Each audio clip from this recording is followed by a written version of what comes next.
Welcome to Keeping It Real with RI Realtors. This is your go-to source for what's happening in real estate right now, with host Mike Pereira.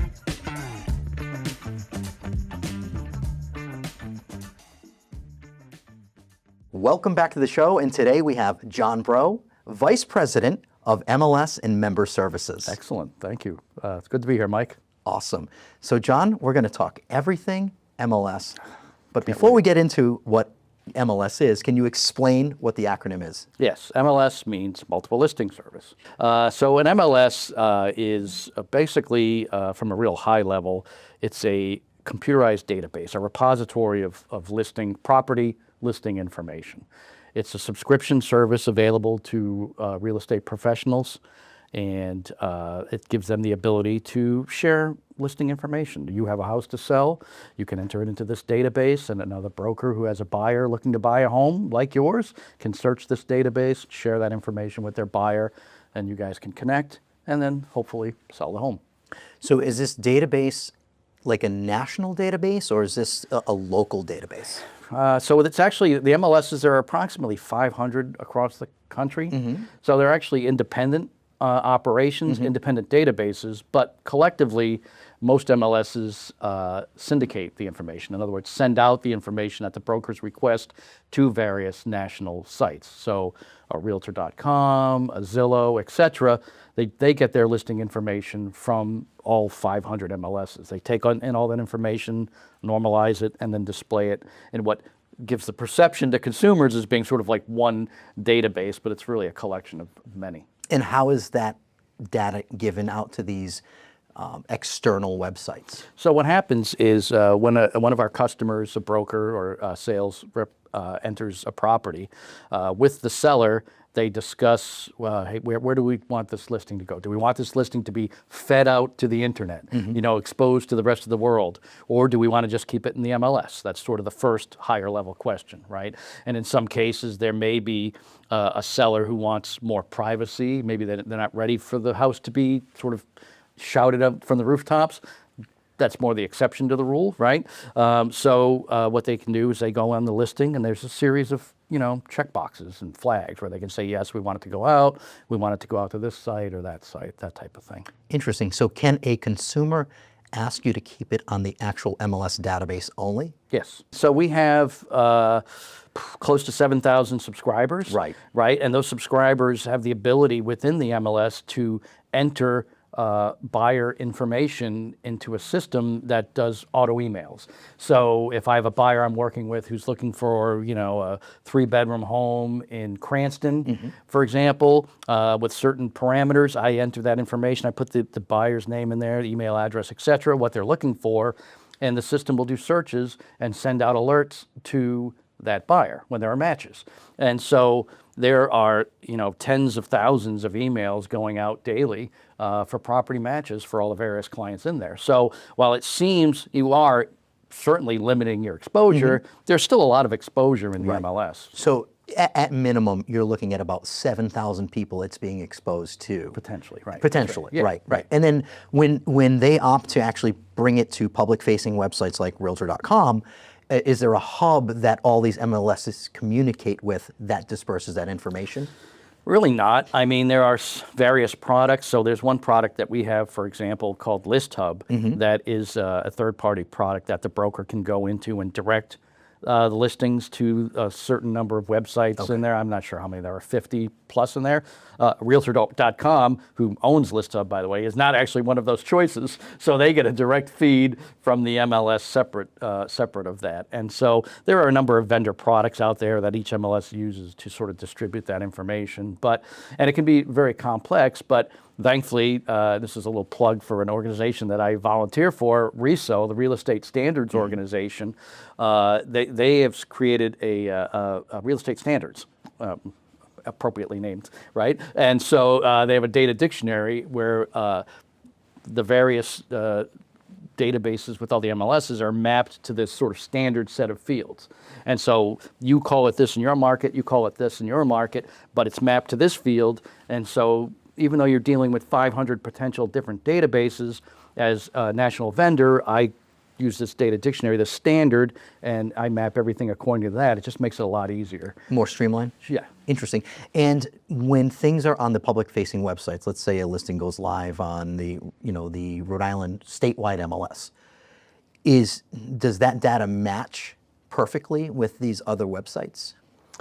Well, so potentially, right? Again, depends on the vendor, but there is the data again as the core data from the MLS may not match, but because it's normalized and then mapped to that data dictionary, you'll see consistency across markets. So in other words, in our market, if we have a status of contingent, let's say, and in another market they have a status of active, under contract or whatever it is, they're called the same thing on that site. It's so different the consumer, wording, because the consumer has no idea what these things really mean, and they just want to see, a standard thing across markets. They don't even know what the market lines are, right? They just know, for the most part, they don't even know what an MLS is, right? They just know, I'm looking to buy a house in this town. Show me all the matches.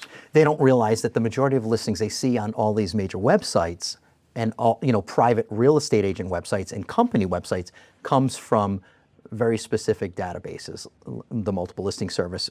It's very interesting, and I think that the multiple listing actually has more data points, if I'm not mistaken, with description of the property versus Realtor.com or Zillow, whatever, where you'll have square footage, you'll have taxes, you'll have number of rooms, etc. But there's things like, I'm assuming in MLS, like type of heating system, or is there cooling in the property? Sometimes you don't, in order to make the public-facing websites less congested with information, they leave out data like that. So you'd have to reach out to a realtor to refine that. That's right. I mean, there are several reasons why they might do that, and I should make a plug for our own public-facing website, RI Living. Please do. Yeah, right. I should have led with that, right? So we have our own public-facing site akin to a Realtor.com, which is called RI Living, and you can do your searches there. So to your point,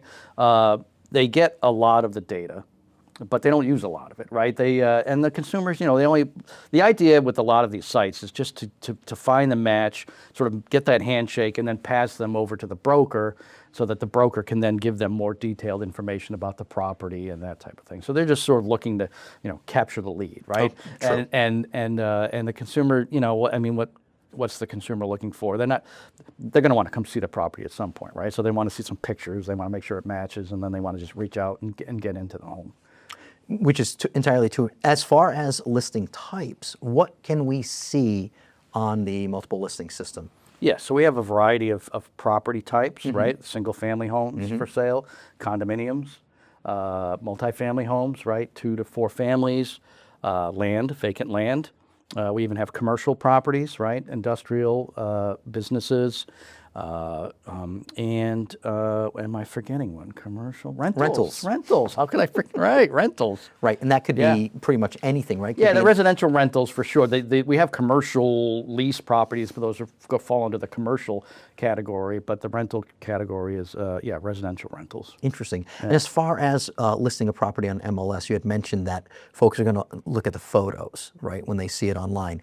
Is that required? Does it have to have a photo on MLS in order for somebody to list a property? Yeah, so we do actually, MLS, one of the values in MLS is a set of rules, right? Rules and regulation. I know it sounds, rules, right? But the benefit of those rules is it's a level of like quality control, we'll say, right? So that when you're looking at a listing that's been listed in the MLS versus something that's just advertised on like Craigslist or wherever, that if it's been vetted through the MLS, that these sets of rules have been applied to that property, and so that if you're seeing it as an active home with 3 bedrooms at this price, that's been vetted, and it actually is a home that's active with 3 bedrooms at this price.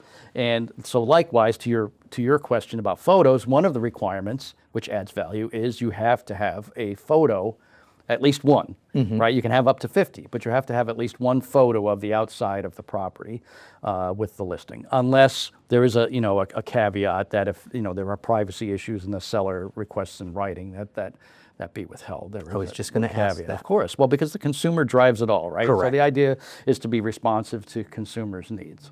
Have you seen anyone request in writing of not having a photo? I mean, have I personally? No, but I'm sure that it Probably happens. exists. Yeah, I mean, again, it's a rare thing. I think that, when you've made that commitment that you want to list your property in the MLS, you want everything in there, right? Because you want to sell the home ideally as quickly as possible and for as high a price as possible. And so, a picture is worth 1,000 words, right? So as many photos as you can get in there, right, helps. Yeah. And so The first photo matters. Yeah. That's the photo.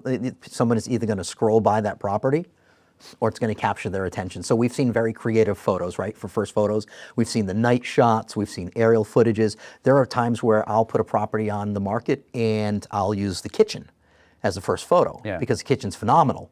Are there any MLSs that you know of that do not share with the IDX feed? Are there MLSs that are completely private from public websites? That's a good question. Didn't mean to throw that one at you. Yeah, no. I mean, Curveball. I'm not aware of one, and it would seem counterproductive. I suppose there are private network. I mean, sort of one of the buzz things that's happening in the industry right now are these private networks, right, where some brokerages are perhaps just trying to sort of keep things within house, right? And for whatever reason, but.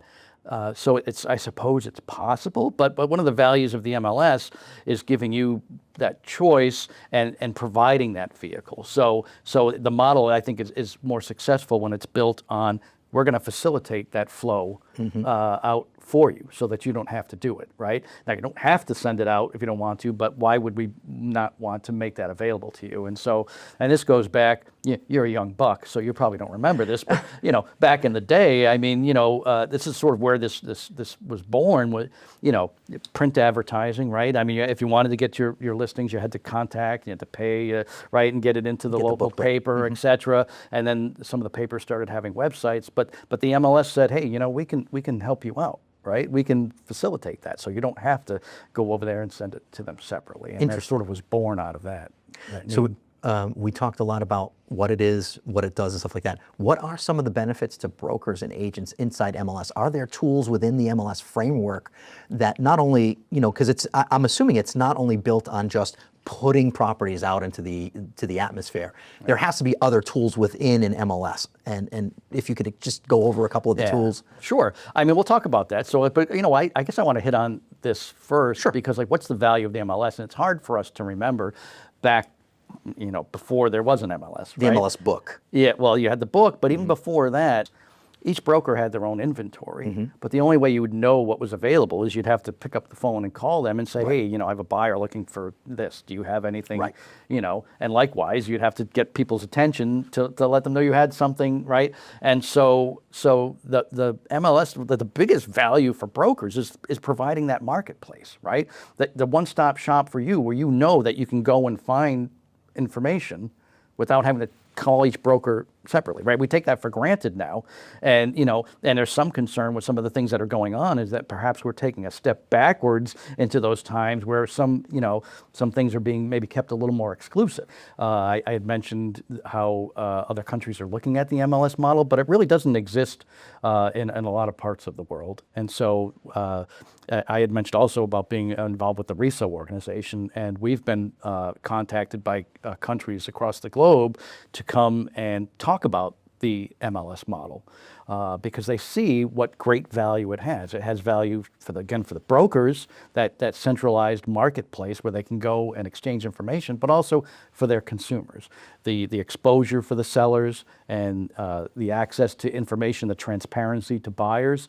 They recognize what a big benefit MLS is, and I guess really how far ahead we are in this country with that model, right? I mean, again, as I said earlier, we take it for granted because it's been 100 years that we've had MLS in this country. And so you just simply need to look across the globe and see what's happening in other marketplaces. And really, it drives home that value that MLS brings. It reinforces it essentially for us that it's so valuable that there's countries that are chomping at the bit to have the same exact thing. That's right, 100%.